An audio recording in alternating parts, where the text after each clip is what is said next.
Hello, my name is Garrett Beck, and today I'll be demonstrating a corrective exercise strategy for a client presenting with femoacetabular impingement in the lumbopelvic hip complex, or the LPHC.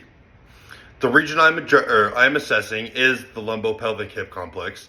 The specific impairment I've chosen to address is the femoacetabular impingement, which is also known as FAI, which is a condition characterized by abnormal contact between the femoral head and the acetabular rim, often resulting in limited hip mobility and anterior hip pain.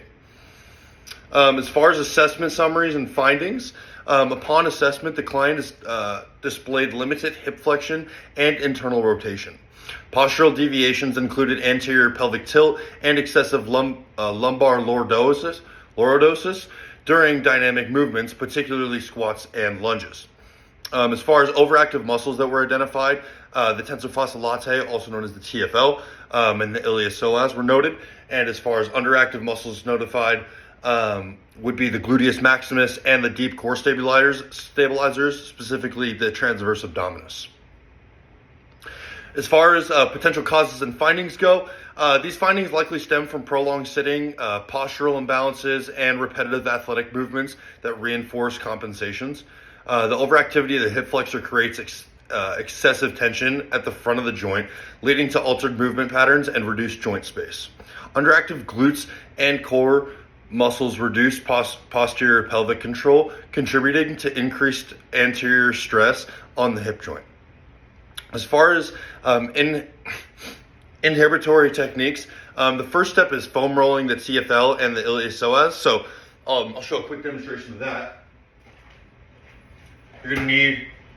Your client will need a foam roller, and you're going to be really making sure you're rolling out that TFL and the iliopsoas here. So I'll get down. I'm really just going to get all that stress right down on that TFL. Just like that.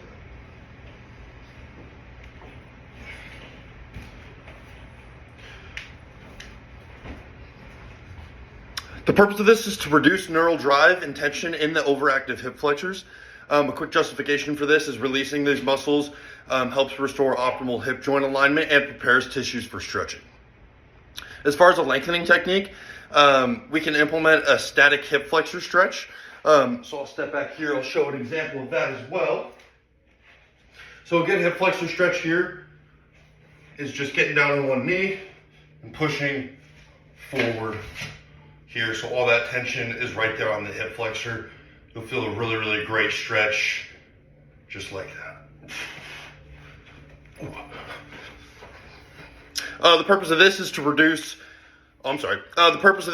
increase the extensibility of the shortened muscles, especially the iliopsoas. Quick justification for this is lengthening these muscles helps decrease anterior pelvic tilt and allows for greater hip extension range. Of course, when you're back doing that, I only worked my left side. You're going to want to work your right side as well so you're evenly balanced. That's the same with the foam rolling as well when you're working that TFL and the iliopsoas as well. As far as positional and isolated strengthening, I decided to target the gluteus maximus using glute bridges and prone hip extensions. So a glute bridge here, I'll use a box right up behind me. I'm gonna put my elbows up on the box and I'll be flexing here to the top, right here, getting a really great push and flex with the glutes. I can also move that down and make it a single leg here for a little bit more overactivation with one leg in the air here and pushing and flexing the glute at the top. I then can flip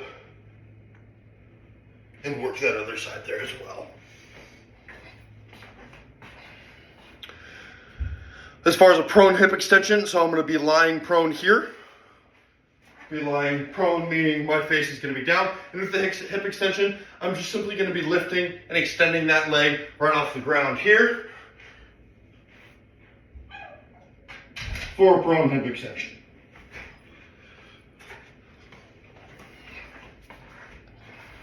The purpose of this is to reactivate and strengthen the underactive glutes. Justifications for this include strengthening posterior chain muscles, enhances pelvic control, decreases anterior shear forces, and balances joint movement. As far as integrated dynamic movement exercises go, we finish with step downs and multiplanar lunge to balance drills. So I'll explain the step down first. Of course, you're going to need a box here. Let your client step up and step down. They'll then return to the box and continue with the step downs. As far as multiplanar lunge to balance drills, get your athlete to a good stationary position, lifting up, coming down to a full lunge, coming back up, and then they can go to the side here. Back up, and back, up, and forward, and repeat. The athlete can then use both exercises on the right and on the left there. As far as the purpose of that is these reinforce neuromuscular controls and functional movements. Justification for this is they integrate the isolated muscles into dynamic activity, improving movement efficiency and reducing the risk of compensation and re-injury. So throughout this presentation, I've demonstrated effective corrective strategies for femoacetabular impingement in the LPHC, emphasizing assessment findings, rationale, and exercise techniques. Thanks for watching. Happy Easter. Thanks so much for everything. God bless.